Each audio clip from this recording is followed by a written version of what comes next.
Hello every one. അപ്പോൾ UGC net JRF marathon free mock test ഇപ്പോൾ available ആണ്. അപ്പോൾ നിങ്ങൾക്ക് മോക്ക് ടെസ്റ്റ് എങ്ങനെ ലഭിക്കും, ഏത് രീതിയിലാണ് മോക്ക് ടെസ്റ്റ് ചെയ്യേണ്ടത്, എന്തൊക്കെയാണ് അതിൻ്റെ കാര്യങ്ങളെന്നുള്ളതൊക്കെ നമ്മൾ ഡീറ്റെയിൽഡ് ആയിട്ട് വീഡിയോ ചെയ്തിട്ടുണ്ട്. ആ വീഡിയോ കാണാത്തവരുണ്ടെങ്കിൽ വീഡിയോ കാണാൻ ശ്രമിക്കുക. ഒരുപാട് പേര് വാട്സപ്പിലൂടെ മെസ്സേജ് അയക്കുന്നുണ്ട്. വാട്സപ്പിലൂടെ മെസ്സേജ് അയക്കേണ്ടതില്ല. നമ്മുടെ ഇൻസ്റ്റഗ്രാം പേജ് ഫോളോ ചെയ്ത് അവിടെയാണ് നിങ്ങൾ മെസ്സേജ് അയക്കേണ്ടത്. ഓക്കെ, ഇൻസ്റ്റഗ്രാം പേജ് ഫോളോ ചെയ്യുക, അവിടെ തന്നെ മെസ്സേജ് അയക്കുക.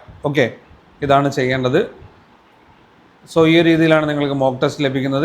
ഇപ്പോൾ UGC നെറ്റ് ജനറൽ പേപ്പറിൻ്റെ യൂണിറ്റ് വൈസ് മോക്ക് ടെസ്റ്റ് നിങ്ങൾക്കിപ്പോൾ അവൈലബിൾ ആണ്. ഏതെങ്കിലും രീതിയിലുള്ള സംശയങ്ങൾ നിങ്ങൾക്കുണ്ടെങ്കിൽ അതിനായിട്ട് മെസ്സേജ് അയക്കാനുള്ള വാട്സപ്പ് നമ്പറും നമ്മുടെ വെബ്സൈറ്റിൽ കൊടുത്തിട്ടുണ്ട്. അപ്പോൾ കേരളത്തിൽ ഏകദേശം 80% സ്ഥലത്തും നല്ല രീതിയിലുള്ള മഴയാണ്. നമുക്ക് പുറത്തെങ്ങും പോകാൻ സാധിക്കുന്നില്ല. ആ ഒരു സമയത്ത് മാക്സിമം പഠനത്തിലേക്ക് ശ്രദ്ധ കൊടുക്കുക. Thank you for watching. Keep studying, stay safe.